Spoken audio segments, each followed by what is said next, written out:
So hello dear student, কেমন আছো? I hope প্রত্যেকে ভীষণ ভালো আছো। স্ক্রিনের ওপর কোন পরিমাপের ধারণা, এই চ্যাপ্টারে একটা প্রশ্ন দেখা যাচ্ছে, তাই না? এই প্রশ্নটা প্রথমে আমরা মন দিয়ে পড়বো, বুঝবো, তারপর অঙ্কটা করব।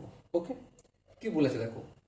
কোনো ত্রিভুজের দুটি কোণ, একটা হচ্ছে 2π/5 এবং 8 ডিগ্রি, তার তৃতীয় কোণের বৃত্তীয় মান option A B C D, চারটা অপশন আছে। ওকে, তাহলে চলো অঙ্কটা শুরু করি। তাহলে একটা কোণের মান, সাপোজ এ কোণের মান কত বলেছে? 2π/5। বেশ, দেখো আমি কাজ করছি, 2 পায়ের জায়গায় 180 ডিগ্রি রেখে দিলেই হয়ে গেল। হ্যাঁ, 5 × 5 = 3 × 5 = 15, 16, 17, 18, 3 × 5 = 36। তাহলে 36×2 = 72 ডিগ্রি। তাহলে অ্যাঙ্গেল এ কোণটা হলো 72 ডিগ্রি। অ্যাঙ্গেল বি কোণটা কত বলে দিয়েছে? 8 ডিগ্রি। চলো, কোনো অসুবিধা নেই। অ্যাঙ্গেল সি কোণটা কত?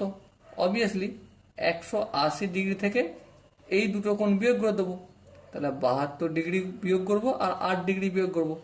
সো 72 আর 8-এ বিয়োগ করলে 80 ডিগ্রি বিয়োগ হয়। তাহলে সি কোণটা কত হলো? 100 ডিগ্রি।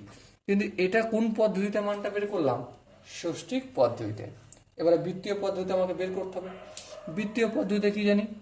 180 ডিগ্রি সমান পাই রেডিয়ান, 1 ডিগ্রি সমান π/180। সো 100 ডিগ্রি সমান পাই ইন্টু 100/180। এই শূন্য কাটলো, 5×2 = 10 আর এটা 9×2 = 18। সো কি আনসার হবে? 5π/9 রেডিয়ান। ওকে, সো দেখো এখানে যে চারটে অপশন আছে তার মধ্যে অপশন সি 5π/c আছে। ওকে, সো এই অপশনটাই সঠিক আনসার হবে। আই হোপ এই প্রশ্নটার প্রতিটা স্টেপ বোঝা গেছে। যদি কোনো স্টেপ বুঝতে অসুবিধা থাকে বা ডাউট থাকে, তার জন্য কি করতে হবে? কমেন্ট বক্স খোলা রইল। ওকে, সো দেখা হচ্ছে পরবর্তী সেশনে। ততক্ষণ পর্যন্ত ভালো থেকো, সুস্থ থেকো এবং জয় হিন্দ।